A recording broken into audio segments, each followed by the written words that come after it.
Am I the a-hole for breaking up with my girlfriend because she changed her looks to resemble my dead wife? My 35 male was married to Laura for 7 years. We have a son who is 10 now. She was the light of my life, but when we were both 28, we found out that she had a rare form of cancer. She passed away 5 months later. This crushed me, and I was left drowning in my grief for a long time afterwards. My son and I have been attending therapy weekly ever since. It's been tough, but I feel like we've made a lot of progress. I didn't feel up to another relationship for a while. I filled my time with hobbies, friends, and spending time with my son and family. Then, a little over a year ago, I met Kayla, 33 female, at a work event.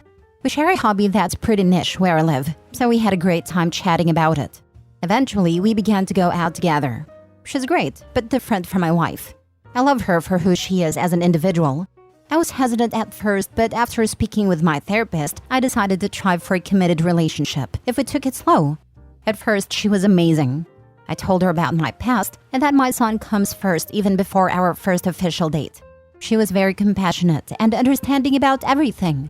After a few months of smooth sailing, I decided to introduce her to my son, and they got along great as well. For the first time after Laura's death, I could start to see a possible future with someone else. Everything started to go downhill around 4 months ago. She seemed to be a bit more distant than usual, so I sat down with her one night to ask her what was wrong. She teared up a bit and confessed that she felt I had been neglecting her lately. She then said that she feels like I'm using her as some replacement for my dead wife. This came as a total shock. A part of me will always love Laura, but I didn't feel like I was ignoring Kayla or anything. I asked for some specific examples, but she didn't say much afterwards.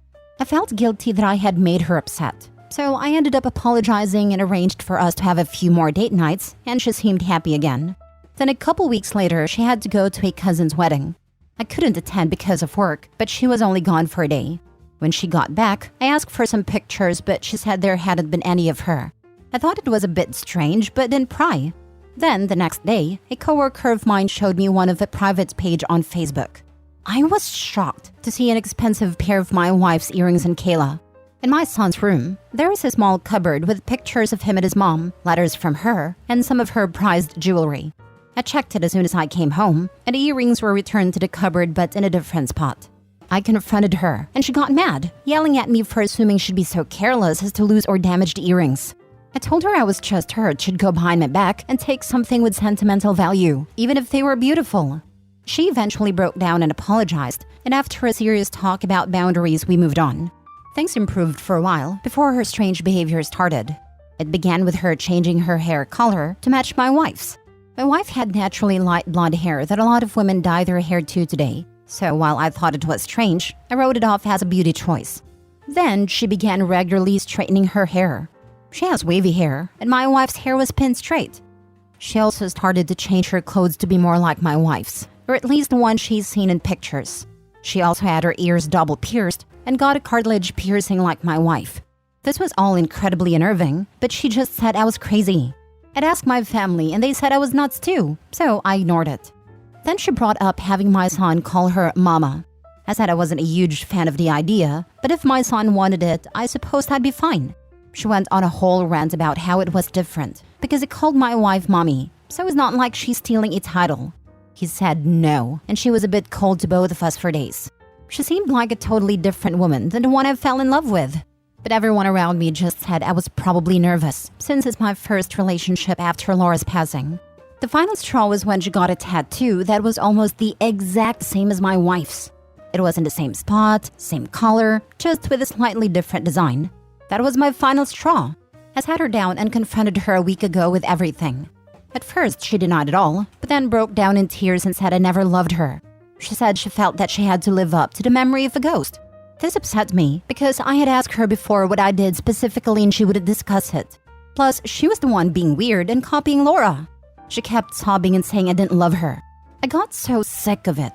I yelled at her saying that if she felt so unloved, we should just break up. I honestly do like her, but I've seen how miserable she has been lately. And I don't think this relationship is good for her mental health. She got dead silent and just left and drove away. I was just so tired of everything. Later that night, she tried to end herself with pills and barely survived. She has no living family, so I was listed as her emergency contact. She wrote a long letter to me saying she loves me so much, but obviously I don't feel the same. And that maybe if she was dead too, I'd love her, even a fraction of how much I loved my dead wife. I'm distraught over this. She's been so strange lately, but before all of this, I really did love her. My mom and siblings keep on saying that I'm awful for pushing her to this point, and that instead of ending it, I should have doubled down in reassuring my love for her. They all got along great with her, and had been hinting that they wanted us to get married so my son would have a mother again, and possibly some siblings. I didn't think I was the a-hole, but my whole family's being cold to me and I have no idea what to do. They're saying I should go visit as soon as possible and support her with this to rekindle our relationship. I'm not sure if I want to do that. She's so unhappy with me and seems obsessed over my dead wife. I keep on thinking over this and wondering if I should have reassured her of my love again or broken up with her in a more tactful way. Am I the a-hole? I'm sorry this is so long. My brain is still scrambled from the whole thing and I'm rambling. Now for the top comments. Things about to get crazy. Get as far away as possible. Not the a-hole though. You need to get her away from you and your son now. Self-harm attempts or threats are one of the biggest predictors of DV. And she is obviously a very emotionally unhealthy, manipulative woman. Please run. This times a million. Please, at least be in touch with an attorney and file for an order of protection if in the US. This is not safe for you and your son. I can't tell if she lives with you or not, but if she does, please go stay with someone you trust for a few days to give her time to clean her stuff out without the opportunity for confrontation. Maybe have cameras on just in case. Get yourself and your son safe. Go no contact in every possible sense. And please know that this is not your fault, and you deserve to be loved again by a true partner. She seems disturbed, and your family wants this woman around your son? Big no. And to commit to her and have kids with her? No, no, no, no, no, no. Yeah, it's long past due for Kayla to be tossed away and for him to start anew. But I fear Kayla did her damage in Opie, and now he will be hesitant about dating again. Good luck, Opie. Bringing a woman into your son's life that is mentally unstable is not better than not having a mother figure. If you are going to have any sort of healthy relationship, she needs to be happy first. Anyone worth being with will understand your son comes first and so should she. That means a mentally stable partner. If not, it's not going to work. Next story. Am I the a-hole for allowing my wife to cook for 7 hours by herself to prove a point? My wife is a neurologist. Once a month, we have a tradition where we and 4 other families we are friends with from her work gather in our houses for dinner. This month was our turn to host. Usually I cook all the meals at home because my wife is an incompetent cook, although she claims she's amazing at it. When she cooks, she would crank up the heat to max and says that it just cooks the meal faster. And it doesn't make any difference. It does. Friday night, I was doing prep work on all the vegetables since I was going to be cooking for around 7 hours yesterday. I was almost done when my wife came into the kitchen complaining that I was wasting my time and that I should be helping with the children. I got annoyed. We've had this fight for years. If I cook something simple for the next 4th month, she would nag me for weeks after each dinner with her friends about how I embarrassed her. This time, I wasn't in the mood for fighting, so I wrote out the entire menu with a schedule of when each dish had to be cooked. The menu is traditional homemade bread, 4 dips, roast aubergine, roasted bell peppers, cream and mushrooms, sour cream and caramelized onions, 2 platters of cured meats, and sausages for the appetizers. For the main course, there was lasagna and chicken skewers with an Indian marinade with 2 salads, green salad and cabbage and carrots. For dessert, there was a New York cheesecake and a lemon tart with Swiss meringue. There are 2 options for each, because one of the husbands is lactose intolerant, and we will seem cheap if we only had one option. My wife's words. When I was done, I called my parents and had them fake an emergency. Yesterday they called and said that a pipe burst and wanted my help. Since my wife is competent and can do everything by herself, I took the kids with me to fix the pipe and let her cook. I spent the day resting while pretending to fix the pipe, and my parents were playing with the kids. An hour and a half before dinner time, I took the kids home so we can shower and prepare. As I mentioned, my wife did a horrible job. Either the food was raw, burnt, or a combination of both. Her friends probably went to McDonald's after that dinner because we have a lot of scraps left. Now she's singing a different song and saying that I abandoned her when I was the one that knows how to cook and she doesn't, and blames me for the whole fiasco. I still haven't told her the truth, and I'm not planning to actually. That is why I made this new account. But I wanted to know if I was the idiot in the situation because she still hasn't learned her lesson and still blames me. When I don't do everything she wants, I'm the bad guy. But if I let her do things how she wants them, I'm still the bad guy. Sounds like you at least learned that you're always gonna be the bad guy. Now, it's time for you to figure out if you want to continue living that way and what to do about it. Not the a-hole for what you did as everyone reaches a breaking point. She's still blaming Opie, so I doubt whether she's actually learned anything. Especially since she's a surgeon and is supposed to be smart. Oh, she knows. She's not dumb. She's prideful and won't admit it. She just looks stupid and abusive at this point. So no matter what you do, you're in the wrong. Sounds exhausting AF. Not the a-hole. Agreed. OP's getting close to that last straw that breaks the camel's back when his wife is blaming him for all of her problems. Honestly, sounds like my parents' relationship. My dad is always wrong no matter what he does. I didn't appreciate what my husband did. I learned after the divorce. Some people don't see the wrong till it has ended. It's a big thing for you to admit. Well done on a self-reflection. Damn, major props to you for maturity and growth. I have read literally thousands of post-divorce stories, and never once seen this expressed. Last story. Am I the a-hole because I won't gift my grandmother's wedding set to my stepson, even though I don't have children? My sister, 56 female, and I, 58 female, each inherited our grandmother's wedding bands. I got mine from our maternal grandmother, and my sister got her set from our paternal grandmother. Obviously, the idea when we were young was to pass it down to our children. Well, my sister had a daughter in her late 20s, and I found out that my fallopian tubes did not form quite right, and I just never could get pregnant. But then my sister got pregnant again 10 years later, and I was relieved it was a little girl. A few months later, we agreed that when she grew up, she would get the other set. The oldest niece, 28 female, has the set from the father's side, and the youngest, 18 female, is young, so I'm still holding on to them. Not really relevant to the story, but my first husband left because he wanted kids. I have since married a wonderful man, 60 male, who has a son, 27 male, and I don't know if this is relevant, but he is an only child and so is my husband. My husband's parents died a decade ago or so he has really become attached to my family. My stepson's mother has a large Italian family, so he has a lot of cousins. Anyway, he is getting ready to graduate grad school next year and has a girlfriend that he wants to marry.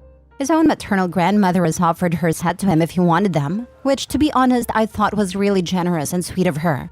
He didn't like the style and declined, but he has now asked if I would give him my grandmother's set. Here's the kicker. His reasoning is that my niece, who is intended to receive it, is asexual. I tried to gently and reasonably explain that it didn't matter what she does with it. They belong to her. She may very well want them for a wholly different reason. He said that there isn't a better reason than a marriage, since that is what they were made for, and that she made sure that isn't in her future. I, maybe stupidly, suggested maybe she would want a ceremony to commit to her own well-being and health and happiness. And he got real awful about her marrying her cat. I told him I'm sorry, but there are family heirlooms from my side of the family to be passed through my side of the family. He got snippy about it, saying, I guess I'm not your side of the family. At which point my husband said that this hurt his feelings since he thought I considered his son part of my family. An absolute mess of hurt feelings ensued, and it ended with a stepson storming off and my husband in the guest room. And I'm here completely alone. No kids of my own to give this to, and my husband acting like I just somehow severed him and his son from my family. And here's the thing, I don't care if my niece is ace, and if she is for her life, or if she explores romantic and personal relations of whatever nature, enthusiastic consenting adults is my only caveat. She is under no obligation to find an intimate partner of any gender, and certainly doesn't owe anyone children. She is 18 years old, for Christ's sake. She may very well decide to share it with a platonic life partner, or she might do what my sister and I did and agree with her sister to pass it down through her children, which ironically the oldest niece has 2 baby girls, 3 and 4. But somehow I'm the a-hole? I mean, am I? Sorry if this is rambly and emotional, or if it's confusing. I should probably wait to write later, but I've spent the last hour crying and needed to vent. Edit? I'm sorry, my husband did not ever ask me to give his son the rings. When Sam, his son, made a comment about guessing he's not on my side of the family, my husband got upset, and things got derailed because his feelings got hurt, and the argument turned into me being an a-hole for saying his son isn't on my side of the family.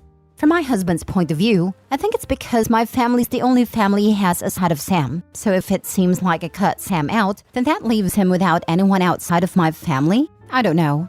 I don't think my husband will not support me with the rings tomorrow. Things just got complicated and ugly and hurt with the whole part of the family thing. Not the a-hole. Before your husband and stepson entered your life, you pledged to pass your rings on to your niece. It doesn't matter what her Reality is, they effectively belong to her, and you do not have the right to give her belongings to someone else.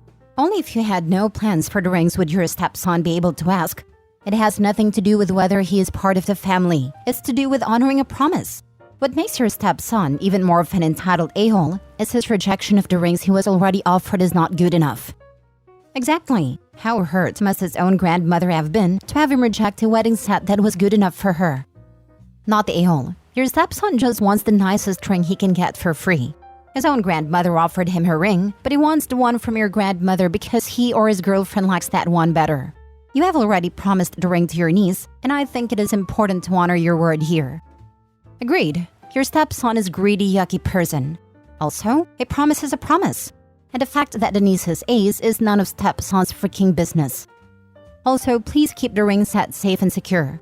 We've heard too many stories on here about entitled family members helping themselves to jewelry after they've been told no.